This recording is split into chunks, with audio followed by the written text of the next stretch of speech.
ఇవాళ మనం మాట్లాడుకోబోయే టాపిక్ వింటే మీ మైండ్ బ్లాక్ అయిపోవాల్సిందే. వెండితెర మీద తన స్టెప్పులతో మేనరిజమ్స్తో థియేటర్లను షేక్ చేసిన మన దళపతి విజయ్ ఇప్పుడు అసలైన మాస్ పాలిటిక్స్ చూపిస్తూ తమిళనాడు ముఖ్యమంత్రి కుర్చీలో కూర్చుండిపోయారు. ఇది వినడానికి ఏదో సినిమా క్లైమాక్స్ లా ఉంది కదా, కానీ ఇది నిజం. మే 4, 2026న తమిళనాడు ప్రజలు ద్రవిడ దిగ్గజాలకు చుక్కలు చూపించి విజయ్ చేతికి రాష్ట్రాన్ని అప్పగించేశారు. అయితే ఇక్కడే అసలైన ట్విస్ట్ మొదలైంది. రాజకీయం ఒకవైపు ఉంటే ఆయన పర్సనల్ లైఫ్ సోషల్ మీడియాలో రచ్చ రచ్చవుతోంది. ముఖ్యంగా విజయ్ సీఎం అవ్వగానే విషయం తెలిసి లండన్లో ఉన్న విజయ్ మొదటి భార్య సంగీత త్రిషాకి ఫోన్ చేసి ఏడ్చేసిందంటూ ఒక వార్త తెగ హాట్ టాపిక్గా మారింది. మరి నిజంగానే ఆమె త్రిషాకి కాల్ చేసిందా? అసలు ఈ గెలుపు వెనుక ఉన్న కుతంత్రాలేంటి? 600 కోట్లు ఉన్న విజయ్ స్విఫ్ట్ కార్లో ఎందుకు తిరుగుతున్నారు? కొడుకు సంజయ్ మళ్లీ నాన్న దగ్గరికి వచ్చేస్తాడా అనేది తెలుసుకుందాం.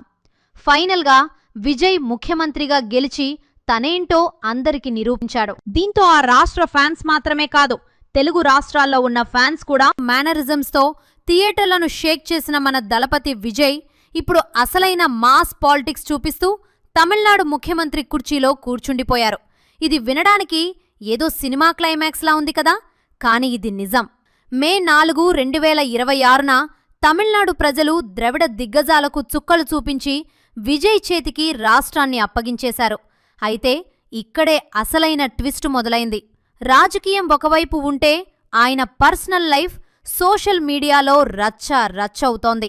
ముఖ్యంగా విజయ్ సీఎం అవ్వగానే విషయం తెలిసి లండన్లో ఉన్న విజయ్ మొదటి భార్య సంగీత త్రిషాకి ఫోన్ చేసి ఏడ్చేసిందంటూ ఒక వార్త తెగ హాట్ టాపిక్గా మారింది.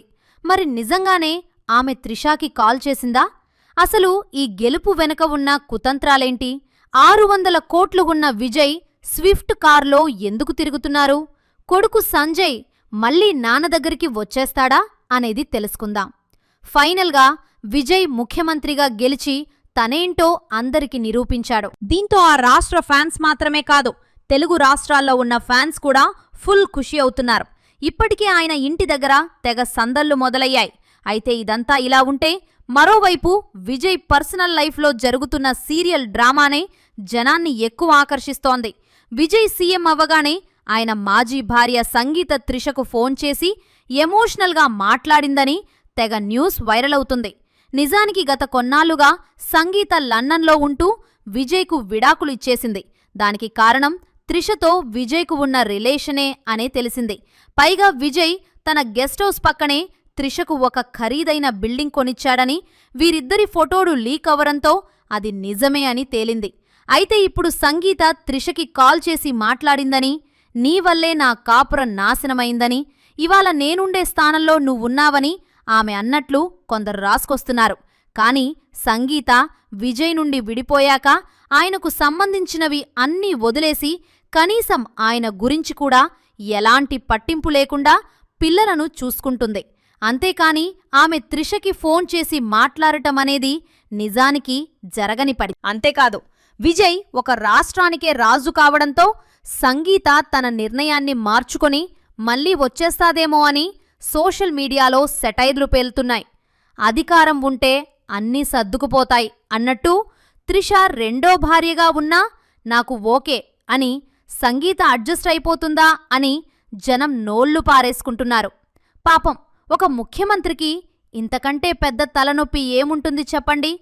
ఇక విజయ్ వారసుడు సంజయ్ గురించి ఎంత చెప్పినా తక్కువే. తండ్రికి దూరమైనప్పుడు తన పేరులో నుంచి తండ్రి పేరును తీసేసి చాలా స్టైల్గా బిల్డప్ ఇచ్చారు. కాని ఇప్పుడు తండ్రి సీఎం అయ్యాడు కదా, ముఖ్యమంత్రి కొడుకు అనే ట్యాగ్ లైన్ మిస్ అయిపోతాననే భయంతో మళ్లీ నాన్న కావాలి అంటూ క్యూలో నిలబడతారేమో అని నెటిజన్లు ట్రోల్ చేస్తున్నారు. నిజానికి విజయ్ ప్రయాణం 1974లో మొదలైనప్పట్నుండి ఎన్నో కష్టాలు చూశారు. తన చెల్లెలు విద్య చనిపోయినప్పట్నుండి ఆమె జ్ఞాపకార్థం తన కార్లన్నింటికీ 0277 నంబర్నే వాడుతూ సెంటిమెంట్ ఫాలో అవుతుంటారు. 1984లో చైల్డ్ ఆర్టిస్ట్గా కెరీర్ మొదలుపెట్టినప్పుడు ఆయన లుక్స్ చూసి నవ్వుకున్నవాళ్లే. ఇప్పుడు ఆయన ముఖ్యమంత్రిగా ప్రమాణ స్వీకారం చేస్తుంటే చేతులెత్తి మొక్కుతున్నారు. విజయ్ రాజకీయాల్లోకి రావడం వెనుక ఏదో పెద్ద ప్లాన్ ఉందని అందరికీ తెలుసు. 2009లోనే తన ఫ్యాన్ క్లబ్స్ను మక్కల్ ఇయక్కంగా మార్చి గ్రౌండ్ వర్క్ మొదలుపెట్టారు. 2024 ఫిబ్రవరి 2న పార్టీ పెట్టి సినిమా నా వృత్తి, రాజకీయం నా బాధ్యత అని ఒక భారీ డైలాగ్ కొట్టారు. ఆయన సిద్ధాంతం పుట్టుకతో అందరూ సమానమే అని చెప్పినా రాజకీయాల్లో అందరూ సమానం కాదు కదా. తన పార్టీ జెండా మీద అంబేద్కర్, పెరియార్, కామరాజ్ వంటి ఫోటోలు పెట్టి సెక్యులర్ సోషల్ జస్టిస్ అంటూ కొత్త పాట మొదలుపెట్టారు. అయితే ఇక్కడ ఒక చిన్న డౌట్. మీరు ఎప్పుడైనా గమనించారా? సినిమా స్టార్లు రాజకీయాల్లోకి వచ్చినప్పుడు జనం వారిని హీరోలుగా చూసి ఓటేస్తారా, లేక నిజంగానే మారుతారని నమ్ముతారా? ఇప్పుడు మీకో ప్రశ్న. ఒకవేళ మీకు ఓటేసే అవకాశం వస్తే మీరు ఒక అందమైన నటుడికి ఓటేస్తారా, లేక అనుభవం ఉన్న నాయకుడికి ఓటేస్తారా? ఆలోచించండి. విజయ్ తన ప్రయాణంలో ఎదుర్కొన్న అతిపెద్ద సవాలు కరూర్ ర్యాలీలో జరిగిన తొక్కిసలాట. 2025 సెప్టెంబర్ 27న జరిగిన ఆ ఘటనలో 41 మంది చనిపోవడం ఆయన ఇమేజ్కు ఒక మచ్చలా మిగిలిపోయింది. ప్రత్యర్థులు ఆయనను వ్యక్తిగతంగా దెబ్బతీయాలని చూసినా ఆయన బాధితులకు 20 లక్షల రూపాయల సాయం ప్రకటించి తనలోని మానవత్వాన్ని చాటుకున్నారు. అయితే రాజకీయాల్లో ఎన్ని మంచి పనులు చేసినా వ్యక్తిగత వివాదాలే హైలైట్ అవుతుంటాయి. త్రిషతో ఎఫ్ఐఆర్ వార్తలను ఎన్నికల ముందు ప్రత్యర్థులు కావాలనే వదిలారని విజయ్ మొత్తుకున్నారు. ఇప్పుడు గెలిచిన తర్వాత ఆ రూమర్స్ నిజమవుతాయా, లేక సంగీత వచ్చి గృహప్రవేశం చేస్తుందా అనేది $1 మిలియన్ ప్రశ్న. మహిళా ఓటర్లను ఆకట్టుకోవడంలో విజయ్ అచ్చం తన సినిమాల్లోలాగే ప్లాన్ వేశారు.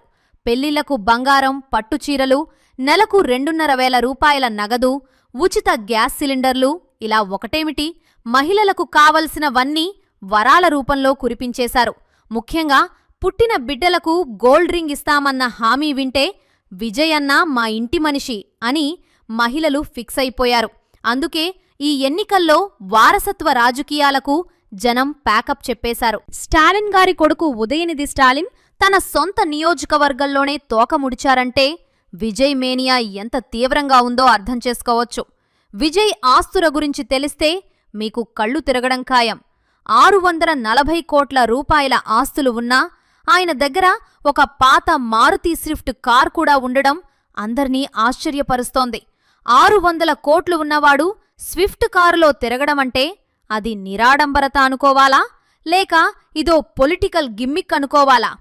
ఏది ఏమైనా విజయ్ తన మార్క్ పాలిటిక్స్తో తమిళనాట ఒక కొత్త ప్రభంజనం సృష్టించారు. సినిమాలు ముగించి ఇప్పుడు రాష్ట్రాన్ని ఏరడానికి సిద్ధమైన విజయ్ ముందు ఎన్నో సవాళ్లు ఉన్నాయి. సినిమాలోలాగా విలన్ను ఒక తన్నుతంతే సమస్యలు పోవు.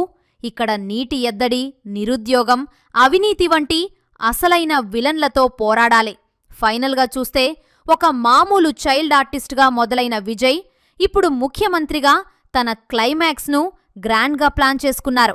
మరి 5 ఏళ్ల తర్వాత ప్రజలు ఆయనకు బ్లాక్ బస్టర్ హిట్ ఇస్తారా, లేక డిజాస్టర్ అని ప్యాకప్ చెప్పిస్తారా అనేది చూడాలి. ఆయన పాలనలో నిజంగానే సామాన్యులకు న్యాయం జరుగుతుందా, లేక ఇదంతా త్రిష, సంగీతల మధ్య నలిగిపోయే మరో సినిమా డ్రామాగానే మిగిలిపోతుందా అనేది ఆసక్తికరమైన విషయం.